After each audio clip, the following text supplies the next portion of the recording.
Do you think that you need a perfect credit score to be able to purchase your first home, like in the 700s or 800s? You don't. You have a credit score as low as 580. I'm gonna tell you a little bit more about it. Now down below, I have a chart of all the different loans available to you from FHA, conventional, USDA, and VA loans.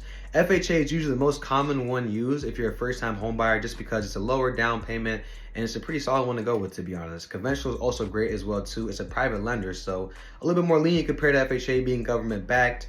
So say you get an appraisal, it might not have the same rules as FHA. And then VA loans are great as well too. You have to be a veteran, former veteran, or like a family member of a veteran as well too. Those are great loans. USDA loans are rural loans, so they come with different restrictions as well too. All of these loans have their pros and cons. It really just comes down to what works best for you though.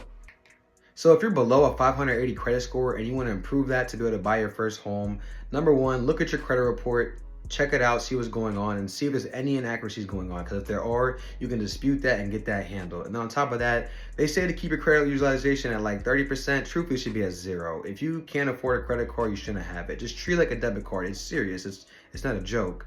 And then turn on automatic payments. You don't want to miss a payment or have a late payment. Even if you're just paying the minimum, that's good as well too. And don't open a line of credit. That's the number one thing you don't want to do, especially while you're pre-approved and in the process of buying a home. Truthfully, I get it. It's a pretty hard time to be trying to buy a home. Interest rates are high right now. Inflation's high right now. You might have low inventory in your area. It feels like groceries keep going up every week you go to the grocery store. I get it. I'm trying to buy a home myself as well and budget as well too.